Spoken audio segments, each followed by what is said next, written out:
जो औरत अपने पति के साथ कपड़े खोल कर सोती है, उसमें ये 4 गुण होते हैं। दोस्तों, वे कौन से 4 गुण हैं? साथ ही साथ हम ये भी जानेंगे कि जो स्त्री अपने पति के साथ कपड़े खोल कर सोती है, वो अपने पति के साथ कितना देर तक संबंध बनाती है। इसी के बारे में आज मैं इस वीडियो में बात करने वाला हूं। दोस्तों, पति पत्नी का रिश्ता एक पवित्र रिश्ता होता है और वे दोनों हमेशा एक साथ सोते हैं। लेकिन जो औरत अपने पति के साथ कपड़े खोल कर सोती है, उसमें ये 4 गुण पाए जाते हैं। दोस्तों, अगर आप भी इन 4 गुणों के बारे में जानना चाहते हैं, तो इस वीडियो को अंत तक जरूर देखें। आपको भी पता चल जाएगा कि वे 4 गुण कौन कौन से हैं। तो दोस्तों, चलिए इसे एक छोटी सी कहानी के माध्यम से जानते हैं। प्रिय दर्शकों, बहुत समय पहले की बात है। किसी गांव में 2 परिवार रहते थे। दोनों परिवार आपस में घुल मिलकर रहते थे। उनके जीवन में खुशियां ही खुशियां थी। वे परिवार जहां भी काम करते, साथ में ही काम करते और अपने काम को निपटा कर आते थे। दोनों परिवारों की एक एक बेटी थी, जिससे वे लोग बहुत ज्यादा खुश थे।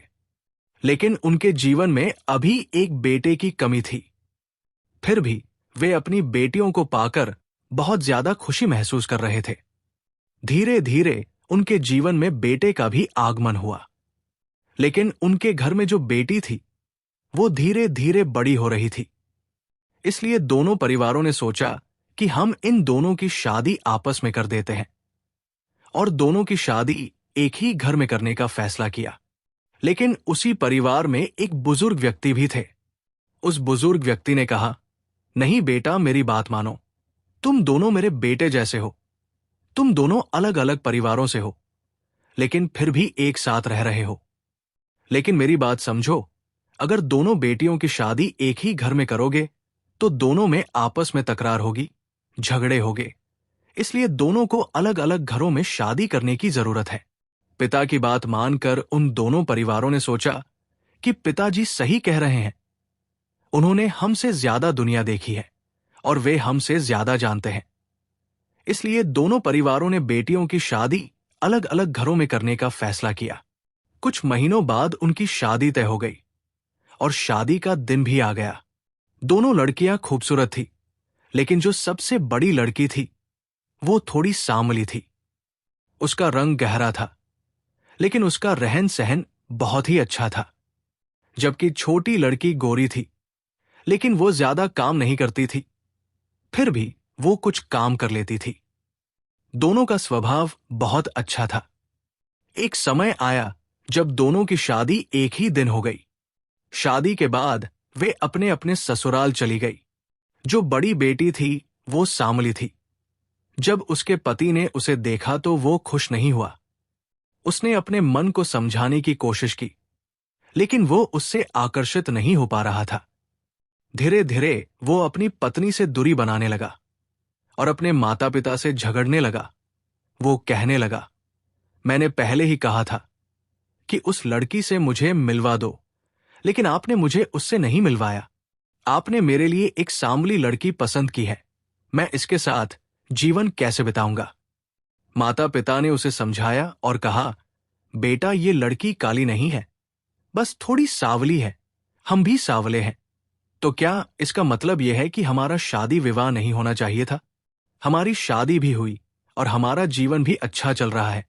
हमारे बच्चे हुए और अब तुम्हारी भी शादी हो गई है। तुम ऐसे तकरार कर रहे हो जैसे तुम्हें ये कोई नागिन लग रही है। तुम्हें इसके साथ अपना जीवन बिताना पड़ेगा। लेकिन वो नहीं माना और कहने लगा, नहीं, मैं इसके साथ अपना जीवन कभी भी व्यतीत नहीं करूंगा। इधर उसकी पत्नी बहुत परेशान थी। तभी उसी गांव में एक बुजुर्ग औरत थी। लोग उसे काकी काकी कहकर बुलाते थे। जब उसने ये बात सुनी तो उसे बहुत दुख हुआ। उसे लगा कि कोई भी लड़की किसी घर की बहू बनती है तो वो उसकी भी बेटी के समान होती है। वो बुजुर्ग औरत उस परिवार के घर में जाने लगी। वो बहू को देखने के बहाने वहां पहुंची। जब उसने बहू को देखा तो कहा, सच में ये बहू तो बहुत सुंदर है। पति ने जब ये सुना कि काकी मां कह रही है कि उसकी पत्नी बहुत सुंदर है, तो वो जो बाहर बैठा था दौड़ कर आया और कहने लगा, काकी, क्या आपको मेरी बहू पसंद आ रही है? आप बताएं, आपको ये कैसे सुंदर लग रही है? मुझे तो बिल्कुल भी सुंदर नहीं लग रही है। काकी मां मुस्कुराई और कहने लगी, बेटा, तुम्हारी बहू लाखों में एक है। तुम्हारी बहू बहुत सुंदर है। अगर तुम इससे दूरी बनाओगे तो तुम्हारे लिए और ज्यादा दुख और परेशानी होगी। तुम्हारी बहू का स्वभाव और रहन सहन बहुत अच्छा है। तभी वो लड़का कहने लगा, नहीं, इसकी छोटी बहन है, उससे मेरी शादी करवा दीजिए। वो गोरी है और वो भी तो अच्छी है। काकी मां ने उसे समझाया और कहने लगी, बेटा, क्या तुम सिर्फ शक्ल देखकर शादी कर चुके हो? लड़का बोला, काकी मां, लेकिन शादी तो चेहरे को देखकर ही होती है। बाद में उसका चाल चलन देखा जाता है।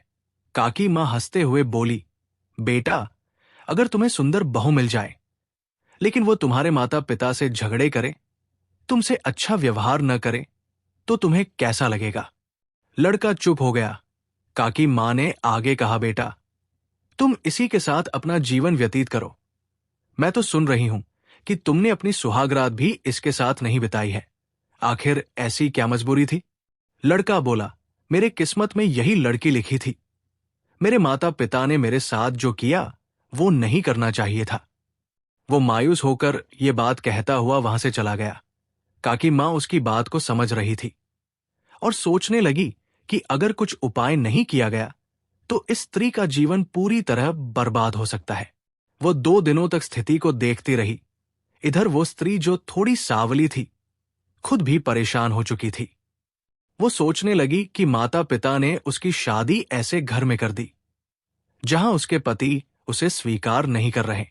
वो खुद से सवाल करने लगी कि अगर उसके पति के माता पिता भी सावले हैं, उनकी बहन भी सावली है, तो क्या अगर उनकी बहन की शादी कही और होगी और वहां के रिश्तेदार उसके साथ ऐसा व्यवहार करेंगे तो उन्हें कैसा लगेगा? वो स्त्री बस यही सोच रही थी। लेकिन उसके सास ससुर बहुत अच्छे थे। वे उसे दिल से स्वीकारते थे और उसे सांत्वना देते हुए बोले, बेटी, चिंता करने की जरूरत नहीं है। स्त्री तो अपने पति को अपने प्रेम और व्यवहार से काबू में कर लेती है। तुम भी ऐसा कर सकती हो। बस धैर्य रखो। लेकिन वो अपने पति को कैसे काबू में करती? जब भी उसका पति भोजन मांगता, वो उसे प्रेम पूर्वक खाना परोसती, लेकिन वो गुस्से में आकर खाना फेंक देता और खाता ही नहीं था। उसने ये ठान लिया था कि वो अपनी पत्नी से दूरी बनाए रखेगा। बार बार वो यही कहता, मैं तुम्हें दोष नहीं दे रहा, मैं अपने माता पिता को दोष दे रहा हूं। मैं तुम्हारे साथ जीवन नहीं बिता सकता। तुम यहां से चली जाओ और दूसरी शादी कर लो। स्त्री बहुत परेशान थी। वो सोचने लगी, अब मैं दूसरी शादी कैसे कर सकती हूं? मेरे माता पिता मेहनत मजदूरी करके जैसे तैसे मेरा विवाह कर पाए हैं। अगर मैं अपने घर वापस चली गई तो समाज मुझे नीची नजर से देखेगा। इधर बूढ़ी काकी मां बहुत समझदार थी। एक दिन जब पति घर से बाहर गया तो वो उसके सास ससुर के पास गई और बोली, मैं एक उपाय लेकर आई हूं जिससे तुम्हारा बेटा अपनी पत्नी को स्वीकार कर लेगा। सास ससुर ने कहा, काकी, कृपया बताइए कि हमारा बेटा कैसे हमारी बहू को अपनाएगा। काकी मां बोली, मेरे पास एक तरीका है, लेकिन मुझे बहू के पास ले चलो। सास ससुर उसे बहू के कमरे में ले गए। वहां बहू अपने बिस्तर पर बैठी रो रही थी। काकी मां ने उसे प्यार से पुचकारते हुए कहा, बेटी, तुम क्यों रो रही हो? आखिर तुम्हारे जीवन में कौन सा दुख है? तुम्हारे सास ससुर तुम्हारा बहुत समर्थन कर रहे हैं, फिर भी तुम इतनी दुखी क्यों हो? काकी, यदि माता पिता होने के बावजूद अगर एक पति अपनी पत्नी को स्वीकार नहीं करता तो पत्नी का जीवन अधूरा रह जाता है। तब काकी मां ने मुस्कुराते हुए कहा, मैं तुम्हारे लिए कुछ ऐसे तरीके लेकर आई हूं जिन्हें अपनाकर तुम अपनी ओर आकर्षित कर सकती हो। फिर काकी मां सास ससुर से बोली, आप लोग थोड़ी देर के लिए बाहर चली जाएं। सास ससुर बाहर चले गए। तब काकी मां ने बहू से कहा, बेटी, आज मैं तुम्हें 4 ऐसे गुणों के बारे में बताने जा रही हूं जो हर स्त्री में होने चाहिए। अगर किसी स्त्री में ये 4 गुण होते हैं तो वो अपने पति को कभी भी अपने वश में कर सकती है और उसका पति कभी भी उसे छोड़कर कहीं नहीं जाएगा। फिर वो बहू से पूछने लगी, क्या तुम अपने पति के साथ कपड़े खोलकर सोती हो? तो बहुत चौंक गई और बोली, दादी जी, आप कैसी बातें कर रही हैं? मैं अपने पति के साथ कपड़े खोलकर कैसे सो सकती हूं? काकी मां हंसते हुए बोली, बेटी, मेरी बात का गलत अर्थ मत निकालो। पति पत्नी का रिश्ता बहुत ही पवित्र होता है। वे एक दूसरे के सबसे करीब होते हैं, इसलिए पति के साथ बेझिझक सोना चाहिए। इसका मतलब ये नहीं कि तुम सारे कपड़े निकाल दो, लेकिन कुछ हल्के फुल्के कपड़े पहन सकती हो, जिससे तुम्हारा पति तुम्हारी खूबसूरती को देख सके। इससे वो तुम्हारी ओर आकर्षित होगा और धीरे धीरे तुमसे प्रेम करने लगेगा। बहू बोली, नहीं, मैं तो बिल्कुल भी ऐसा नहीं करती। तब बूढ़ी काकी मां ने कहा, आज से ऐसा करने की कोशिश करो। हमेशा श्रृंगार करके अपने पति के पास सोने जाओ। देखना, कुछ ही दिनों में वो खुद तुम्हारे पास आने लगेगा। इतना कहकर बूढ़ी काकी मां कमरे से चली गई। जाते जाते बहू ने आवाज लगाई, काकी मां, आप तो मुझे 4 गुण बताने वाली थी, लेकिन आपने वे नहीं बताए। काकी मां हंसकर बोली, पहले ये तरीका आजमाओ। अगर ये काम ना आए तो मैं तुम्हें वे 4 गुण भी बता दूंगी। बहू ने कहा, ठीक है काकी मां, मैं ये तरकीब आजमाऊंगी। रात में जब उसका पति कमरे में आया तो उसने फिर से सोने से मना कर दिया, लेकिन क्या करता, घर में कमरों की कमी थी, इसलिए उसे उसी कमरे में सोना पड़ा। उसने अपना मुंह घुमा लिया और सोने की कोशिश करने लगा। इधर पत्नी श्रृंगार करके हल्के कपड़े पहन कर लेटी थी। जब रात में पति की नींद खुली तो उसने पत्नी की ओर देखा। उसकी पत्नी बहुत सुंदर लग रही थी। उसने सोचा, मेरी पत्नी तो सच में बहुत खूबसूरत है, फिर भी मैं इससे दूर भाग रहा हूं। आखिर क्यों? वो बार बार उसकी ओर देखने लगा। उसका चेहरा, उसके अंग प्रत्यंग उसे आकर्षित करने लगे। तभी पत्नी की भी नींद खुल गई। उसने हल्के से अपनी आंखें खोली और देखा कि उसका पति उसे निहार रहा है। ये देखकर उसके चेहरे पर हल्की मुस्कान आ गई। वो अपनी आंखें बंद कर सोने का नाटक करने लगी ताकि उसका पति उसे देखता रहे। वो पति को और आकर्षित करने के लिए हल्का सा अपनी करवट बदली, जिससे उसका सौंदर्य और उभर कर आया। पति के मन में प्रेम उमड़ने लगा। उसने सोचा, मैं इतने दिनों से इसे नकार रहा था, लेकिन ये तो सच में बेहद सुंदर है। वो अपनी पत्नी के और करीब आ गया। पत्नी ने भी महसूस किया कि उसका तरीका काम कर रहा है। वो अब अपने पति को पूरी तरह अपने प्यार में बांधने के लिए तैयार थी। धीरे धीरे वो पति अपनी पत्नी की तरफ देखता है। तभी अचानक एक घड़ी की आवाज आती है, क्योंकि घड़ी में अलार्म लगाया गया था। पति उस समय उठकर काम पर जाने के लिए तैयार होता था। वो उठकर अलार्म के पास चला जाता है और अलार्म को बंद कर देता है। घंटी बंद करने के बाद वो वहीं पर दोबारा सो जाता है। थोड़ी देर बाद पत्नी की नींद खुलती है और वो अपने पति को जगाने का प्रयास करती है। वो कहती है, क्या आप काम पर नहीं जाएंगे? लेकिन पति गुस्से में कहता है, मैं जाऊंगा या नहीं जाऊंगा, तुम्हें इससे क्या मतलब? पत्नी समझ चुकी थी कि धीरे धीरे वो उसके प्रति आकर्षित हो रहा है। अगले दिन सुबह जब काकी मां आई तो उन्होंने पूछा, बेटी, क्या ये तरकीब काम कर रही है? पत्नी ने जवाब दिया, नहीं मां, अभी तक पूरी तरह से असर नहीं हुआ, लेकिन धीरे धीरे इसका प्रभाव दिखने लगा है। दोस्तों, अगले दिन जब पति काम करके घर लौटा तो उसने देखा कि उसकी पत्नी बहुत सुंदर लग रही है। जैसे ही वो अपनी पत्नी के पास आया, उसने उसे बाहों में भर लिया और बिस्तर पर लेट गया। इससे पत्नी बहुत अच्छा महसूस करने लगी और दोनों के बीच प्यार भरी बातें होने लगी। इससे उनका रिश्ता पहले से मजबूत होने लगा। धीरे धीरे समय बीतता गया और एक दिन पत्नी गर्भवती हो गई। जब वो गर्भवती हुई तो उसने बूढ़ी काकी मां को बुलाकर पूरी बात बताई। काकी मां बहुत खुश हुई और कहने लगी, बेटी, एक पत्नी चाहे तो अपने पति को अपने अनुसार बदल सकती है, चाहे वो जैसा भी हो। तभी पत्नी ने पूछा, काकी मां, क्या अब आप मुझे वे 4 गुण बताएंगी? फिर वो कहने लगी, मैं हमेशा बिना कपड़ों के अपने पति के साथ सोना पसंद करती हूं।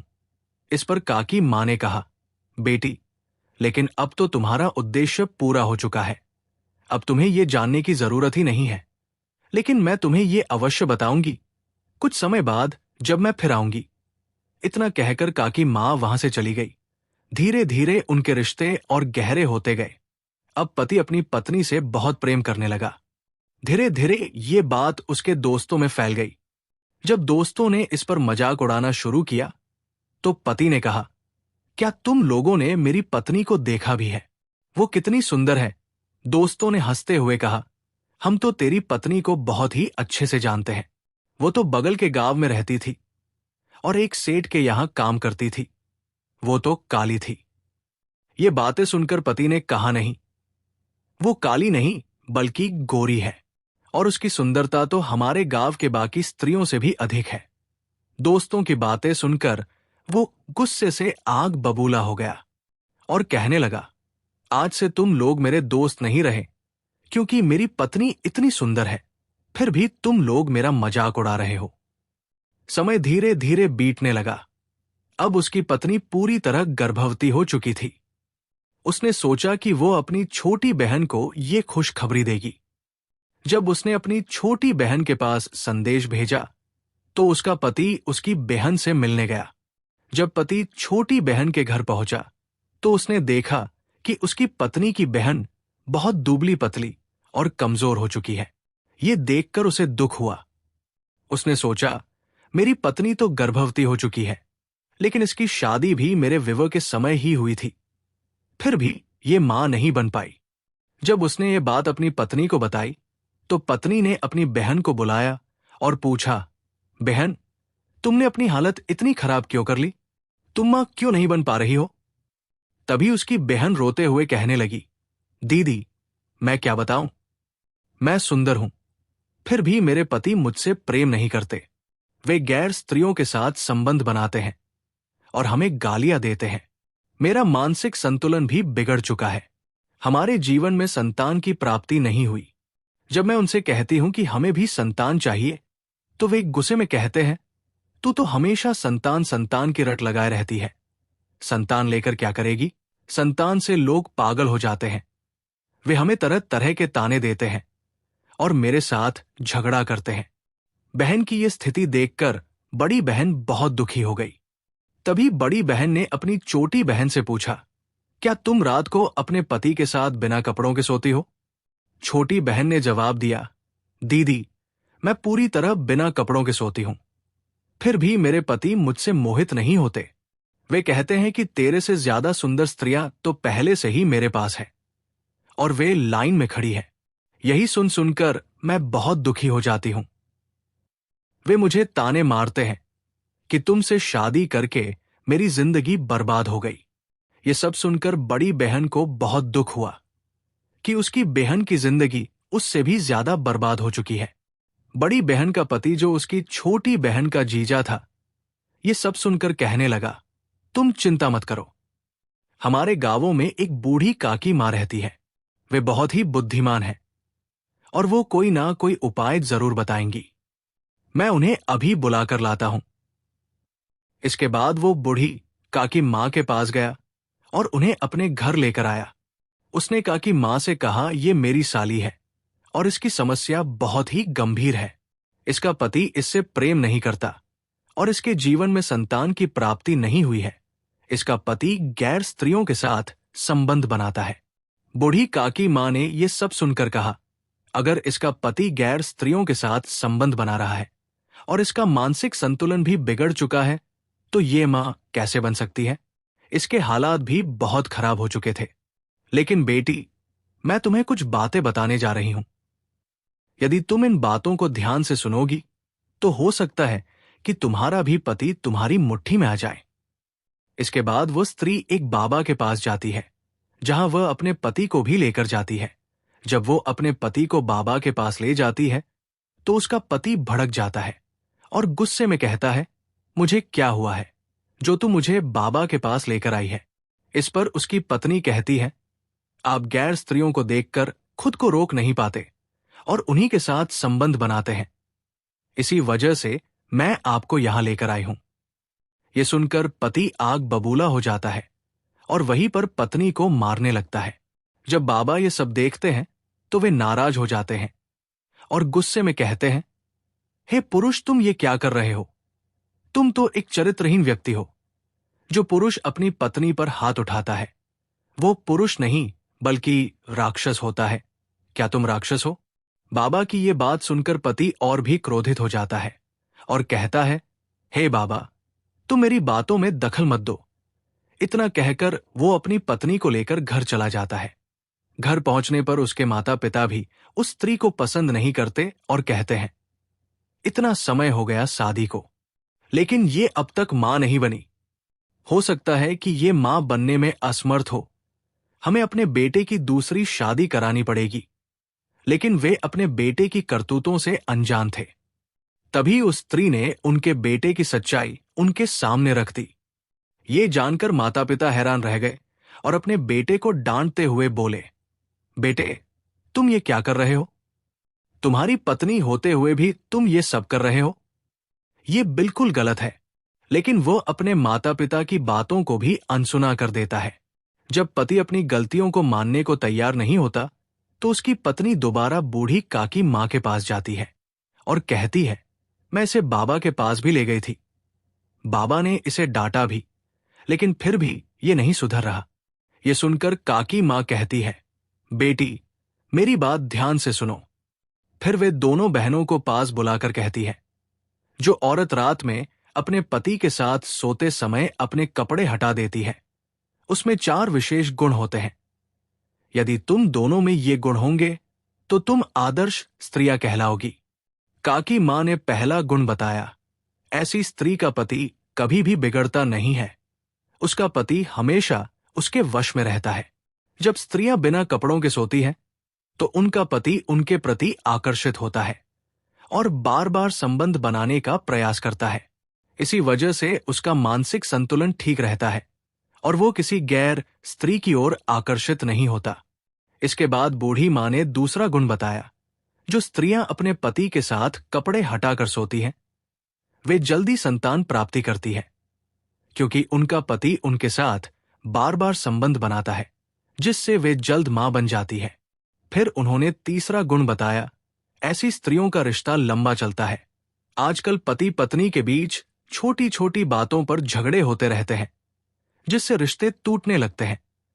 लेकिन जो स्त्रियां ऐसा करती हैं, उनके रिश्ते में कभी दरार नहीं आती, उनका रिश्ता मजबूत और लंबा चलता है।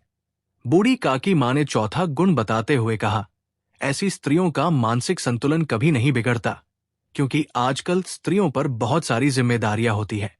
बच्चों की देखभाल, सास ससुर की सेवा, घर का काम आदि, इससे वे थक जाती है और तनाव में आ जाती है। लेकिन जब वे अपने पति के साथ ऐसा व्यवहार करती हैं तो उनका मानसिक संतुलन बना रहता है और वे अपने जीवन में अधिक खुश रहती है। काकी मां ने आगे कहा, बेटी, ये 4 गुण तुम्हारी बड़ी बहन में पहले ही आ चुके हैं।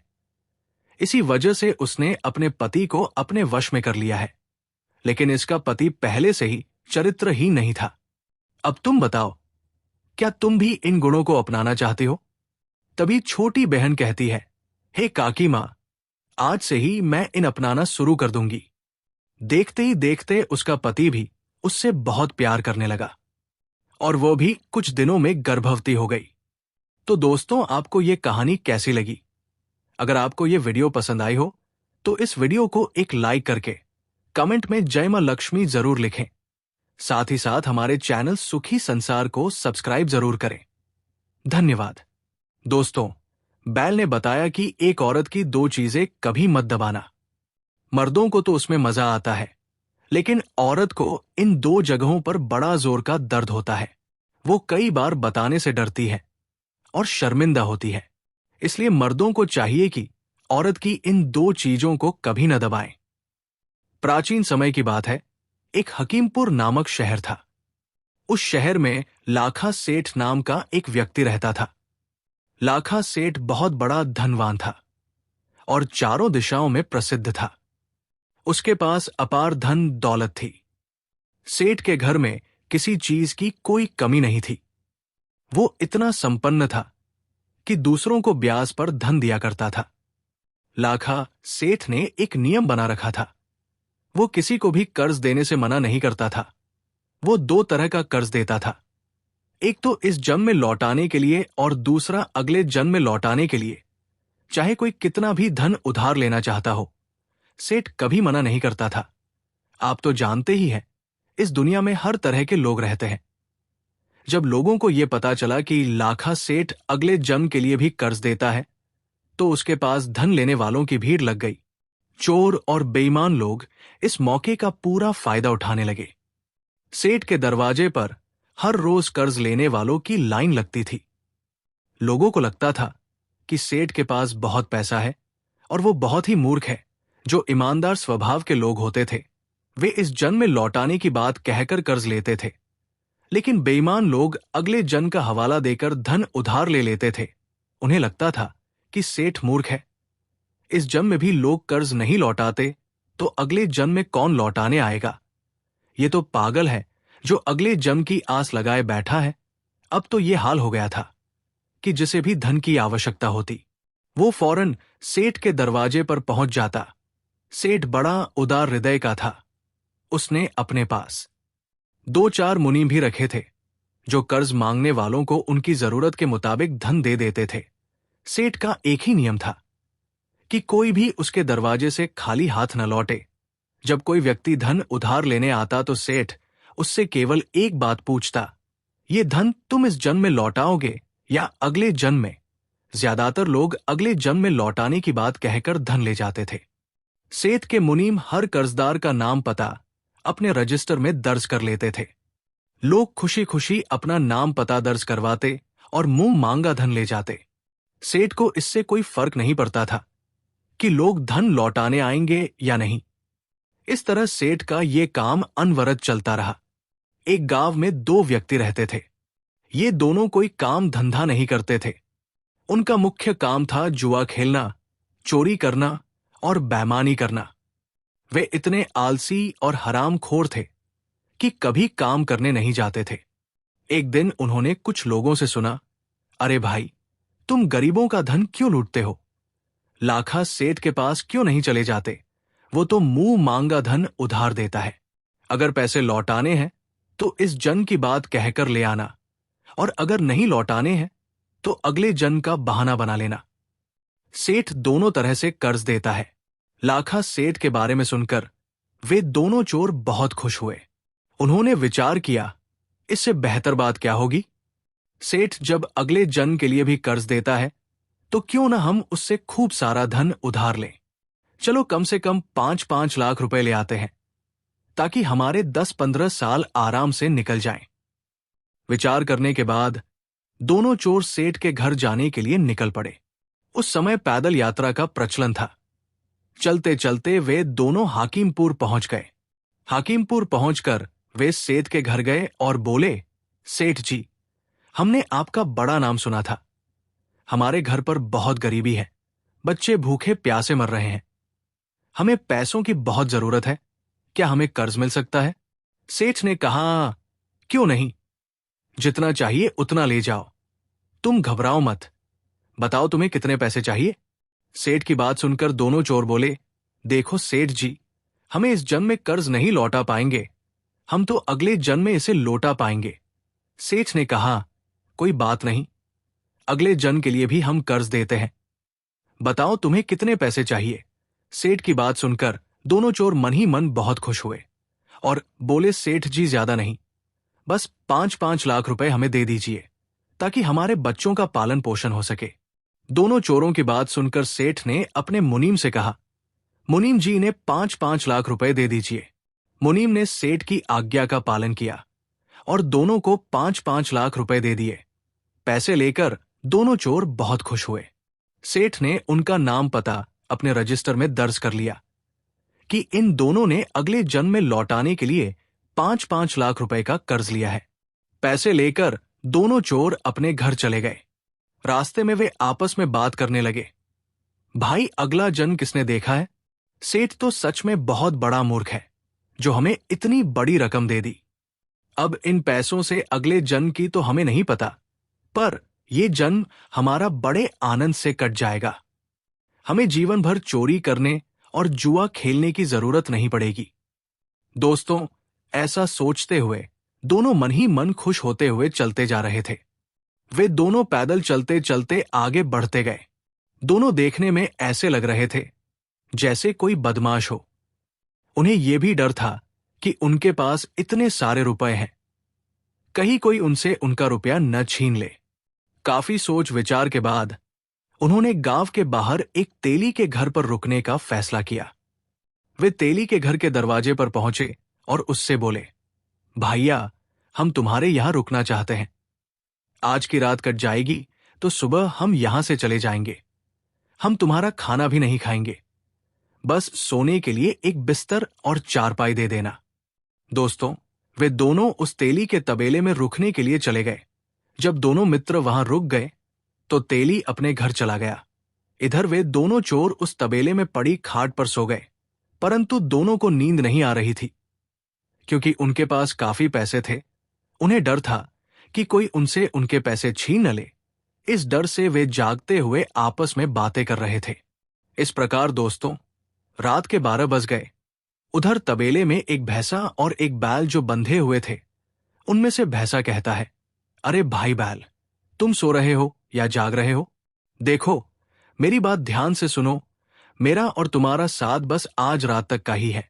कल सुबह मैं तुम्हें छोड़कर चला जाऊंगा। बैल बोला, क्या कह रहे हो? तुम हमें छोड़कर चले जाओगे? क्यों चले जाओगे? तब भैंसा कहता है, देखो भाई, मैंने पहले इस तेली से कर्जा लिया था और वो कर्जा मैं चूका नहीं पाया, इसलिए मुझे तेली के यहां ऐसा बनना पड़ा।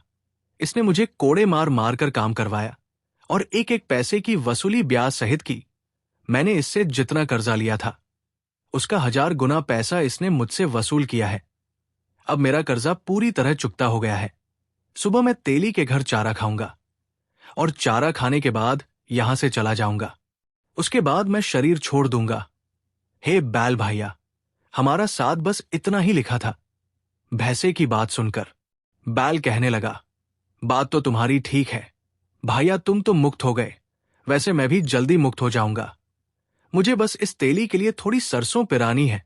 बैल ने आगे कहा, मुझे इसका कोल्हू 4 घंटे और चलाना है। उसके बाद एक कसाई आएगा और वही मुझे खरीदेगा। मेरे पूर्व जन्म के पैसे उस कसाई पर थे। जब वो मुझे खरीदेगा तो तेली मेरे पैसे को ले लेगा। जैसे ही तेली मेरे पैसे ले लेगा, मैं उसके कर्ज से मुक्त हो जाऊंगा। मैंने भी अपने पूर्व जन्म में इस तेली से कर्जा लिया था। ये कर्जा मैंने इसका कोल्हू चलाकर और बाकी पैसे उस कसाई के जरिए चुका दिया है। फिर मैं कसाई के साथ थोड़ी दूर तक चलूंगा और फिर उसके बाद मेरी मृत्यु हो जाएगी। ये सब बातें दोनों चोर सुन रहे थे। वे सोचने लगे कि ये सब सच है या नहीं, इसे देखना चाहिए। सुबह जब दिन निकला तो तेली वहां आया। उसने आकर उन दोनों को चारा डाल दिया। भैंसे ने चारा खाया और चारा खाने के बाद वो वही गिर पड़ा और उसकी मृत्यु हो गई। दोस्तों, जब भैंसे की मृत्यु हुई तो तेली बड़ा दुखी हो गया। वो कहने लगा, हाय, मेरा भैंसा मर गया, अब मैं क्या करूंगा? मैं तो बर्बाद हो गया। उधर दोनों चोर आपस में कहने लगे, भैया, बात तो बिल्कुल सही है। जैसा हमने रात में सुना था वैसा ही हुआ। इसका मतलब ये भैंसा तेली से लिया गया कर्जा चुकाकर मर गया। अब सवाल यह है कि क्या ये बैल भी मरेगा? चलो इसे भी देखते हैं। दोनों चोर वहां रुककर बैल को देखने लगे। उधर तेली ने बैल को कोल्हू में लगाया और उससे 2-3 घंटे कोल्हू चलवाया। इसके बाद एक कसाई आया। कसाई ने तेली से कहा, भैया, क्या तुम अपने बैल को बेचोगे? तेली ने कहा, मैं बैल बेच दूंगा। तब कसाई ने पूछा, तो बताओ कितने पैसे लोगे? तेली ने बैल की कीमत बताई। कसाई से जितने पैसे तेली ने मांगे उतने पैसे देकर बैल को खरीद लिया। वो बैल को लेकर जाने लगा। उधर दोनों चोर कहने लगे, देख भाई, बैल ने कहा था कि कसाई आएगा। कसाई आ भी गया और तेली ने बैल को बेच भी दिया। अब हम इसके पीछे पीछे चलते हैं और देखते हैं कि रास्ते में ये बैल मरेगा या नहीं। दोस्तों, जैसे ही वे कसाई का पीछा करते हुए गांव से बाहर निकले, कसाई ने जैसे ही गांव की सीमा पार की, बैल वही पछाड़ खाकर गिर गया और उसकी भी मृत्यु हो गई। प्रिय दर्शकों, अब तो उन दोनों मित्रों के पैरों तले जमीन खिसक गई। वे आपस में कहने लगे, भाइया, बात तो बिल्कुल सच हो गई। उस भैंसे ने तेली से कर्जा लिया था, इसलिए वो उसके घर का हिस्सा बना और कर्जा चुकाकर मर गया। उसी तरह बैल ने भी कर्जा लिया था। जब वो पूर्व जन्म में एक मनुष्य था, वो भी तेली का पैसा चुकाकर मर गया। इससे यह सिद्ध होता है कि अगर कोई किसी का पैसा खाता है तो उसे बैल या भैंसा बनकर वो कर्ज चुकाना पड़ता है।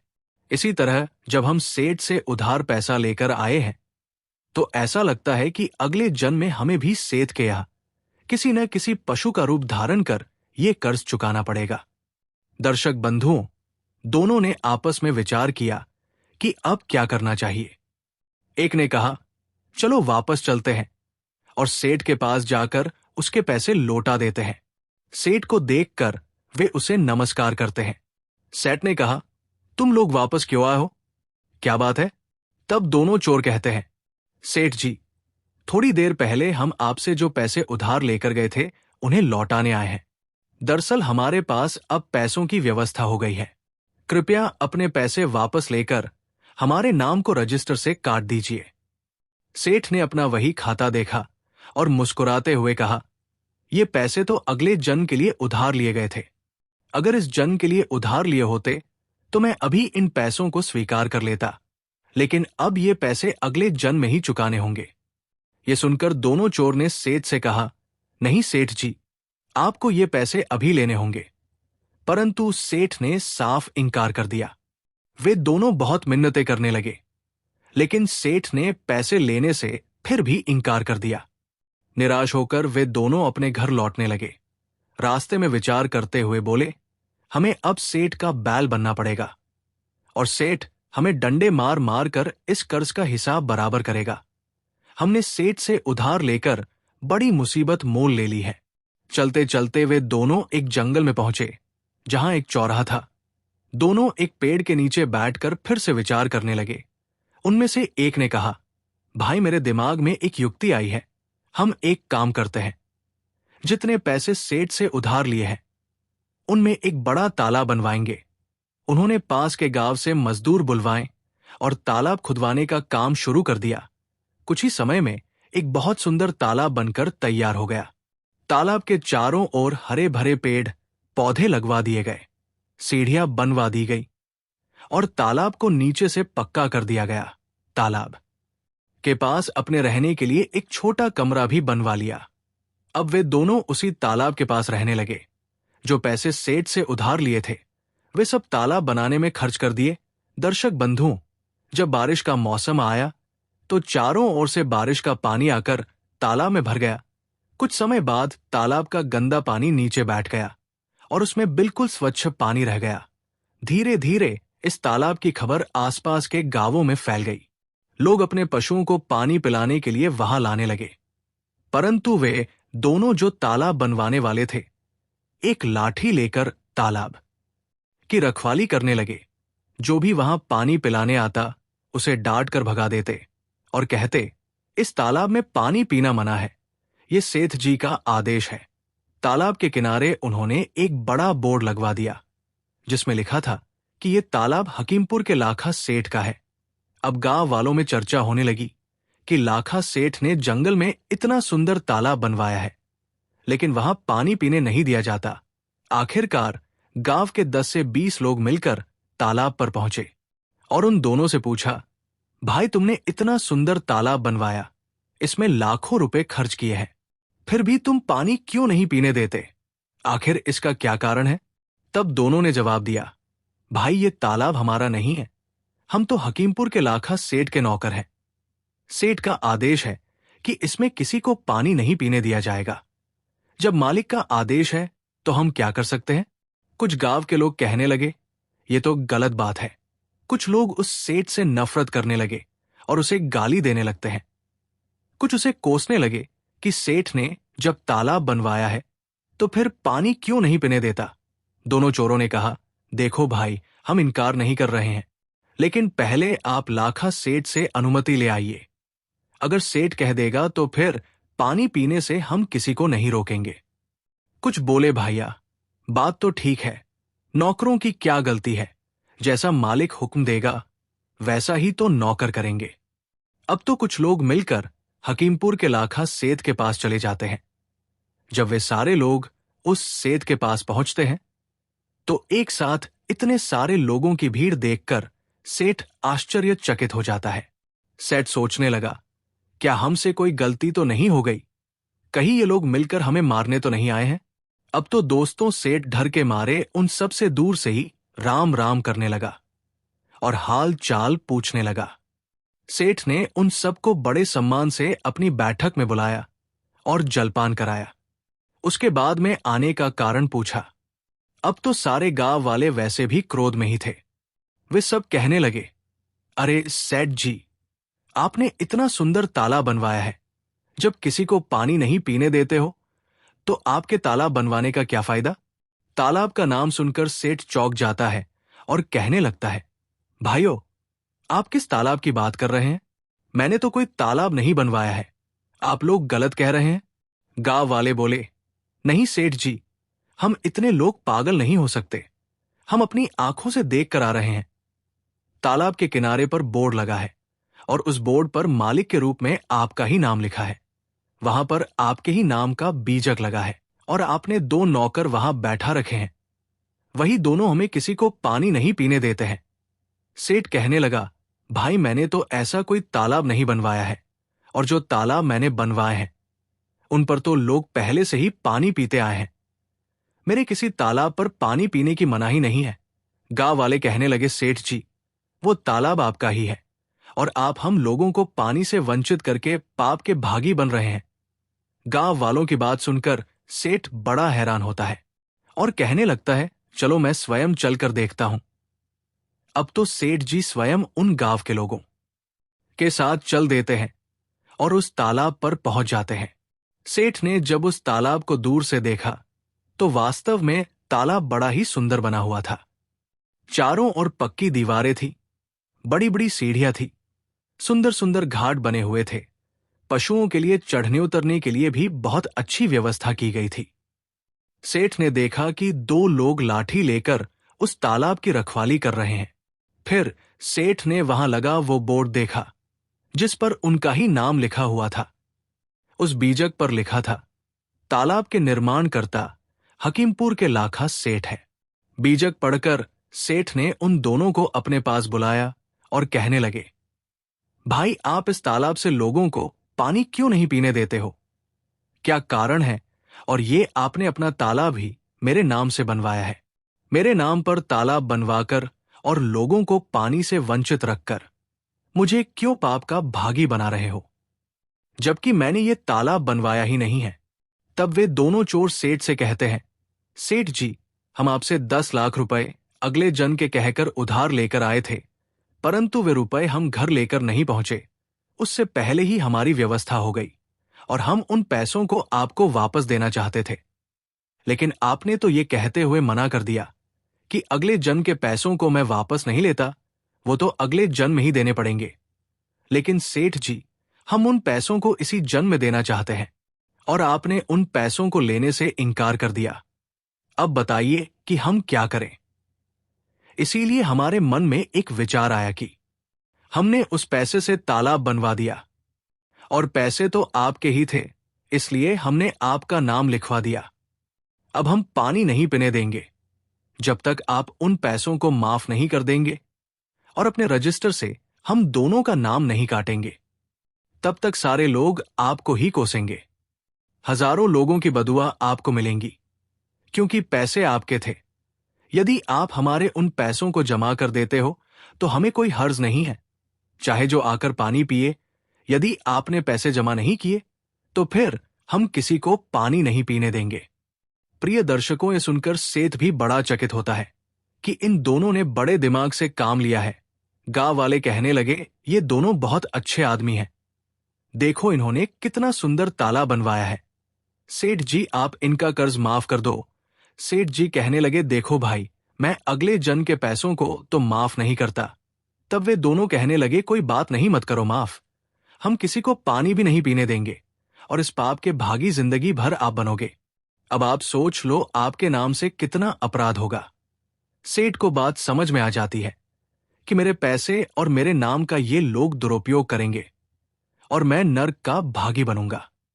सेठ कहने लगा, कोई बात नहीं है, मैं तुम्हारे पैसों को अभी जाकर जमा करता हूं, परंतु तुम इन गांव वालों को पानी पीने दीजिएगा। ना जाने कितने पशु, कितने जानवर, कितने पक्षी पानी पीने के लिए इस तालाब पर आते हैं और तुम उन्हें भगा देते हो। मेरे से तो ये बहुत बड़ा पाप हो रहा है। दोस्तों, इस प्रकार सेठ ने उन दोनों के पैसों को जमा कर दिया और रजिस्टर से उनका नाम भी काट दिया। इस प्रकार वे दोनों बहुत प्रसन्न होते हैं और अपने घर चले जाते हैं। उस दिन के बाद उन्होंने कभी किसी की ना तो चोरी की, ना कभी जुआ खेला, ना किसी से बेईमानी की। उनके अंदर ब्रह्मा ज्ञान जागृत हो जाता है। तो दोस्तों, धार्मिक दृष्टिकोण से ये विचार करने योग्य है कि हमें किसी का भी पैसा बेईमानी से नहीं खाना चाहिए। अगर हम किसी का एक पैसा भी मुफ्त का खाते हैं तो वो हमें किसी न किसी रूप में चुकाना ही पड़ता है। अगर हम किसी के धन की बेईमानी कर लेते हैं तो याद रखना, उस धन को पता नहीं उसने कैसे कमाया था। यदि उसने वो धन अधर्म के रास्ते पर चलकर कमाया होगा तो उस पाप का भागीदार उस धन को खाने वाला बनेगा। दोस्तों, बेईमानी का धन खाने वाला दूसरे के पाप भी अपने ऊपर ले लेता है और उस धन को 1000 गुना ज्यादा करके किसी न किसी रूप में उसे चुकाना ही पड़ता है। यदि आप ये सोचकर बैठ जाएं कि हमें इसका पैसा नहीं देना है, तो मित्रों, ये बात निश्चित मान लेना कि जिसका पैसा आप खा रहे हैं या खाया है, उसके यहां आपको या तो भैंसा बनना पड़ेगा या फिर बैल बनना पड़ेगा। कहने का मतलब है, किसी न किसी रूप में उसका वह पैसा आपको चुकाना ही पड़ेगा।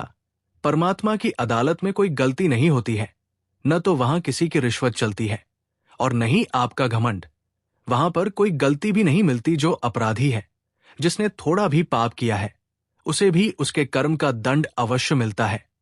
वहां कोई गलती नहीं मिलती। इसलिए दोस्तों, आपसे निवेदन है कि किसी का एक पैसा भी मत खाना। हो सके तो तुम्हारे पैसे भले कोई और खा जाए, आप सिर्फ ईमानदारी से रहिए। यदि आपने किसी के पैसे खाए हैं और नियत खोटी की है तो रोताओ, ये पक्का मान लेना कि आपको उसके पैसे चुकाने पड़ेंगे, वो भी ब्याज सहित। पाप का धन साधन तो देता है, पर सुख चैन छीन लेता है, अंदरूनी खुशी नष्ट कर देता है और एक दिन ऐसे मूर्ख आदमी का पतन हो जाता है। इन 3 लोगों का पैसा कभी मत खाना, वरना बैल बनकर चुकाना पड़ेगा। नंबर 1, चोरी, बेईमानी और ठगी का पैसा कभी मत खाना। नंबर 2, किसी मंदिर या देव स्थान पर चढ़ा हुआ पैसा कभी मत खाना। नंबर 3, रिश्वत का पैसा कभी मत खाना। दोस्तों, जो इन 3 स्थानों का पैसा खाता है, उसका सर्वनाश होना निश्चित है। वे लोग ये सोच रहे होंगे कि हम तो 20 साल से इनका पैसा खा रहे हैं, हमारा तो कुछ बिगड़ा ही नहीं। तो आप चिंता ना करें, निश्चित रूप से आपका बेड़ा गर्क हो जाएगा। इस जन्म में ना हो तो अगले जन्म में अवश्य ही होगा, क्योंकि हिसाब देना ही पड़ता है। तो दोस्तों, मैं उम्मीद करता हूं कि इस वीडियो से आपको बहुत ही बड़ी सीख मिली होगी। इस सुंदर सी जानकारी को लाइक जरूर करें। आपका एक लाइक हमारे लिए बहुत ही कीमती है। साथ ही हमारे चैनल को सब्सक्राइब करके बेल आइकॉन को भी क्लिक कर लें। साथ ही कमेंट में जय माता लक्ष्मी जरूर लिखें। धन्यवाद।